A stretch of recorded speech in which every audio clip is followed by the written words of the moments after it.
Okay बेटा, आज का हमारा टॉपिक है जिसका नाम है जीपी यानी कि ज्योमेट्रिक प्रोग्रेशन।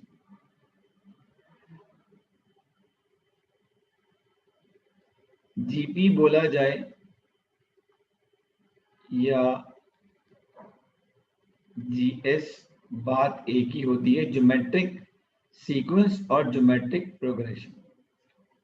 सबसे पहले लिखेंगे डेफिनेशन। डेफिनेशन है a sequence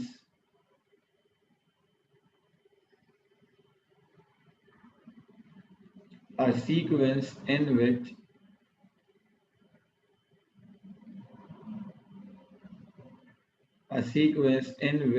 the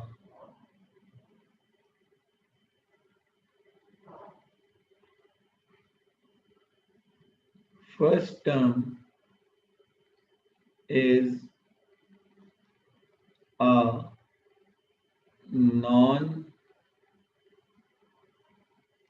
non-zero number and each of the succeeding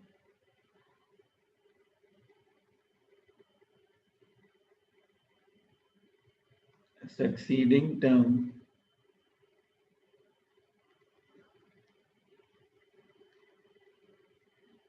is formed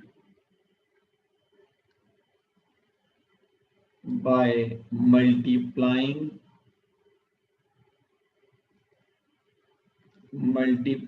the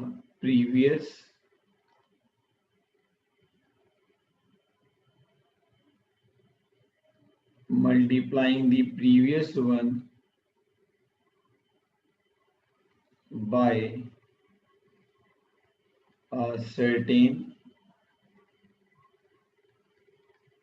a certain non-zero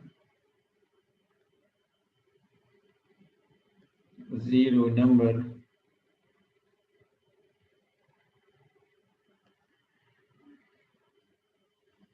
is called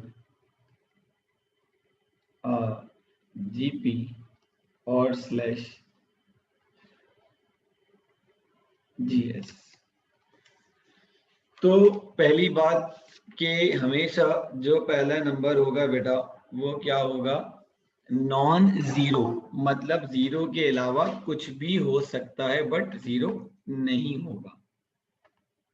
सही है जी, ये बात बहुत इंपॉर्टेंट है। A sequence in which the first term is non zero, मैं इसको highlight कर रहा हूं, non zero number and each of the succeeded term is formed by multiplying the previous one by a certain non-zero number is called GP or GS। Let's suppose ये है मेरे पास एक GP, ये फॉर्मेशन ऑफ GP है A, AR, AR square, AR cube, इसी तरह करते करते AR की पावर n-1। ये तो जीपी का आपके पास फॉर्मूला है। और अब मैं आपको बता देता हूं भाई कि ये एक मेन फॉर्मूला है और ये है इसका generalize formula, Tn is equal to A dot R की पावर n-1, जिसमें से मैं आपको हर चीज अब डिफाइंड करने लगा हूं कि कौन सी चीज इसके बराबर है। A is known as first term, R is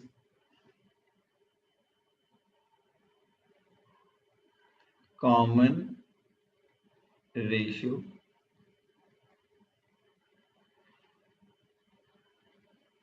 Tn और L is known as last term, और n mean नंबर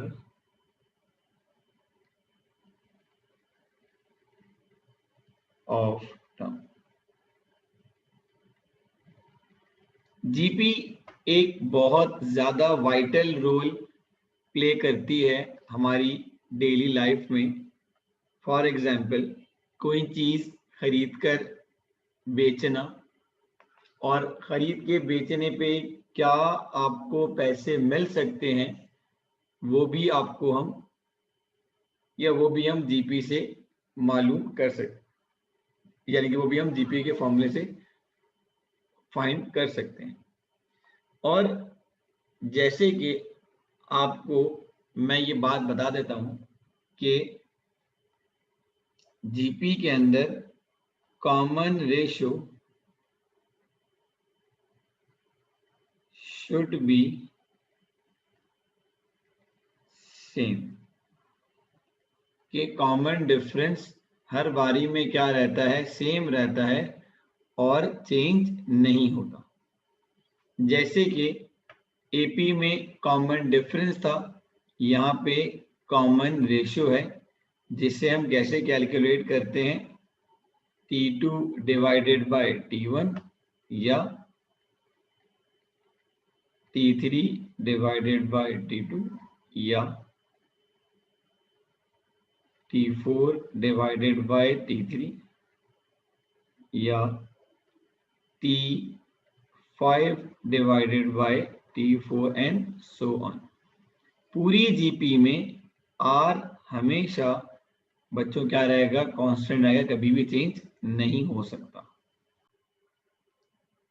चलिए जी, अब जीपी के कुछ कारनामे ऐसे भी हैं जो कि वर्ड प्रॉब्लम में बहुत ज्यादा इंटरफेरेंस दिखाते हैं। वर्ड प्रॉब्लम में काम किस तरीके से करना होगा, अब उसके बारे में बात करते हैं। सबसे पहले कुछ कॉमन चीजें हैं जिन्हें बताना लाजिम है ताकि आपको प्रॉब्लम ना हो। सबसे पहले आप जब भी वर्ड प्रॉब्लम करने जाओगे तो आपको एक टर्मिनोलॉजी यहाँ बहुत दिखेगी जिसका नाम होता है डेप्रिसिएशन, डेप्रिशिएटेड। डेप्रिशिएटेड का मतलब होता है कि चीज इस्तेमाल हो रही हो और चीज इस्तेमाल होने पे उसकी ओरिजिनल वैल्यू में आहिस्ता आहिस्ता क्या आना शुरू हो जाए, कमी आना शुरू हो जाए। डेप्रिशिएट का मतलब मैं दोबारा रिपीट कर देता हूं, डेप्रिशिएट का मतलब होता है किसी चीज की ओरिजिनल प्राइस में एक फिक्स रेशो पे क्या आना शुरू हो जाए, कमी आना शुरू हो जाए।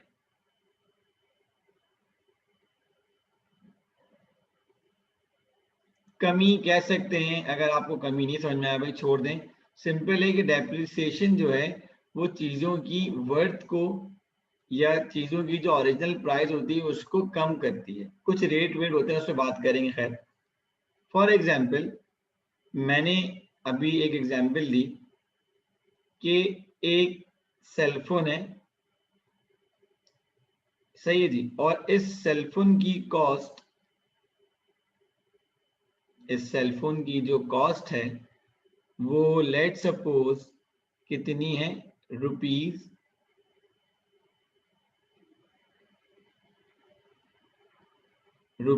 10,000। तो ये बारकोड लगा होगा इस सेलफोन के साथ के ₹10,000 का ये सेलफोन है। तो मतलब यहाँ जो आर होगा वो क्या होगा, 100% पे होगा। मतलब आप इस सेलफोन के ओनर जब बनोगे तब आप इसकी कितनी परसेंट पेमेंट करोगे, 100%। 100% पेमेंट करने पे ही आप इसके ओनर बन सकते हो। तो आर क्या हो गया, 100%, और ए क्या हो गया आपके पास, इनिशियल अमाउंट, कि भैया कम से कम 10,000 रुपए लेकर आओ, तभी आप इस सेलफोन के क्या बन सकते हो, ओनर बन सकते हो। You have to pay 10,000 rupees to make the owner of this cellphone. तो भाई R कितना होगा वहां पे 100 होगा। अब ये सेलफोन में डेप्रिशिएट लगता है सर? जी हाँ लगता है। देखो जब जब भी डेप्रिशिएट की बात होगी तो आपके जहन में क्या आना चाहिए? आपके जहन में नेगेटिव का साइन आएगा 100% के बाद। और ये जो मैंने आपके सामने एक वेरिएबल लिया है b, percent b is called rate of depreciate के जो b है ये क्या होगा?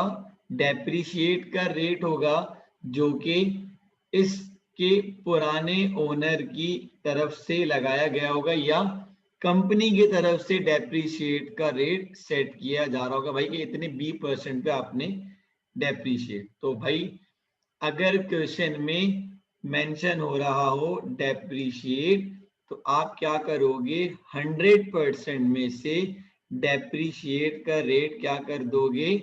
माइनस कर दोगे। ओके सर, डन हो गई बात। अच्छा सर आर में ऐड भी तो हो सकता है? जी हाँ, आर में ये C% ऐड कब होगा? जब बात हो रही होगी प्रॉफिट की।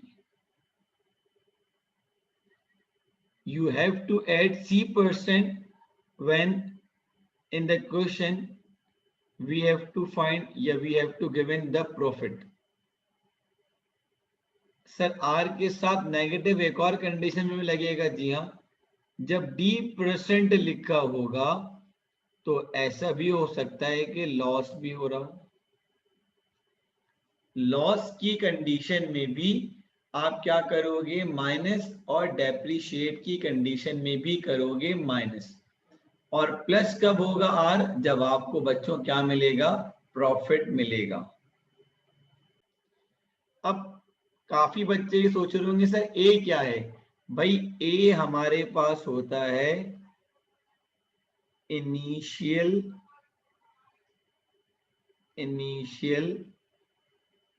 अमाउंट। ए क्या होगा? इनिशियल अमाउंट पे by any person.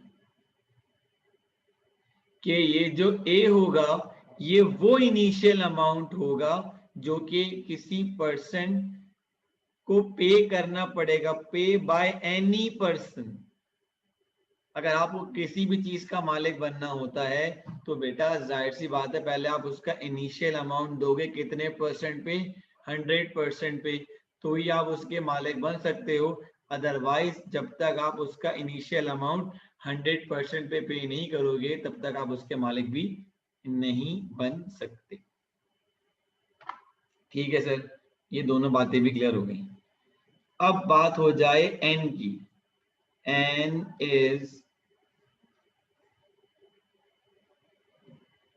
number of years slash month slash days slash hours। हमारे कोर्स में ओनली नंबर ऑफ ईयर है, नंबर ऑफ मंथ, डेज और आवर्स पे बात नहीं होगी। मैंने जस्ट लिख दिया, कंफ्यूजन ना हो तो मैं इसे रब भी कहता हूं ताकि भाई आपका कॉन्सेप्ट ना हो गया सबने तो आर वार भी लिखा हुआ था। खैर एन आपके पास क्या कहलाता है? Number of years.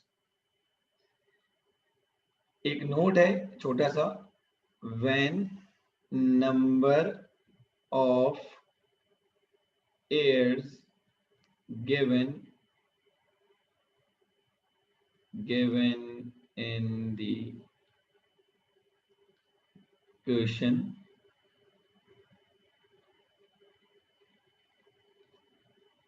so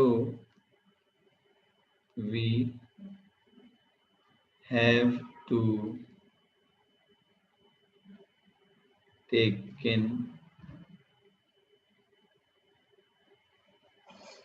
we have to take in 1 plus from the given. I repeat, when number of air given in the question, so we have to take in 1 plus from the given air. Let's suppose एक question में 5 साल हैं, तो आप 5 नहीं बल्कि 6 consider कर लेना, तो आपको जो अमाउंट मिलेगा वो बेसिकली 5 साल के मिलकर आएगा। कैसे मिलेगा उसके बारे में हम बात करेंगे। अच्छा जी, और ये क्या होगा भाई, आपके पास Tn और L is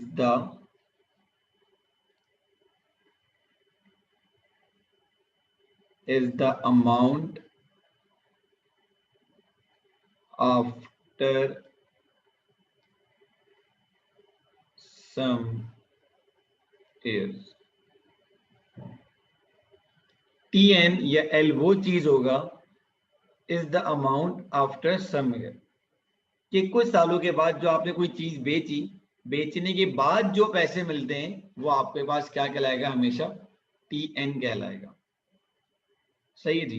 तो मैंने ये कुछ चीजें अभी आपके सामने लिखवाई हैं जो कि मैं उम्मीद करता हूं कि आपको बहुत ज्यादा हेल्प करेंगी क्वेश्चन को अंडरस्टैंड करने में। ये डेफिनेशंस, जीपी फॉर्म करने का तरीकेकार, जीपी का जनरल फॉर्मूला, ARTNL ये नॉर्मल क्वेश्चन के लिए बताया, और ये सारी कहानी थी वर्ड प्रॉब्लम्स के ऊपर। ए क्या होता है, आर में ऐड कब करना है, सब्ट्रैक्ट कब करना है, व्हाट इज डेप्रिशिएट, फिर एन और टीएन के बारे में भी मैंने आपको बता दिया कि दोनों चीजें क्या कहलाती हैं। ओके जी, तो पहले हम करेंगे question number 10। At the end of each year, the value of a scooter owned by Nasir depreciate 20%. Depreciate आ गया 20%, तो सर 100% में से माइनस करवा दीजिए आप 20%, तो इट विल गिव अस 80%, और 80% का जो फ्रैक्शन बनता है, पॉइंट जो बनेंगे वो होंगे 0.8। Okay sir. It had at the beginning of year if it was worth, कि भाई स्टार्टिंग में इसकी वर्थ कितनी थी, ₹20,000। What is it's value now, कि इसकी वैल्यू क्या होगी कितने सालों के बाद, 5 ईयर। सर आपने कहा था कि अगर n गिवन हो ईयर्स में तो उसको एक ज्यादा लोगे, 1 प्लस करके आप किस पे काम कर लें सर, 6 पर काम कर लें। तो स्टूडेंट आपने कहा सर हमारे पास फॉर्मूला होगा Tn is equal to A.R की पावर n-1 बनेगा। ठीक है भाई,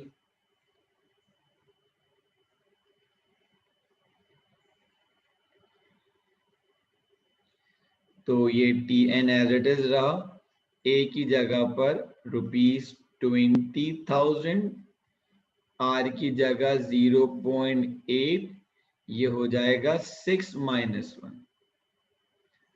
तो अब आपको मिलेगा यहां से कितना, 20,000 इंटू 0.8 की पावर 5। ठीक है जी, अब आप इसे जरा सॉल्व कीजिए, और सॉल्व करने के बाद जो आंसर मिलेगा वो आंसर होगा आपके पास 656, आई थिंक सो 3 होना चाहिए। आप लोग क्या चेक कैलकुलेटर में चेक कीजिए और अपने पास इसका आंसर लिख दीजिए जी। 6 पॉइंट, इसमें थोड़ी सी करेक्शन करनी पड़ेगी, ये हो जाएगा 656 3.0 इतने रुपीस मिले। इसे कितने सालों के बाद? 5 सालों के बाद नासिर की जो स्कूटर होगी उसकी कॉस्ट इतनी हो जाएगी।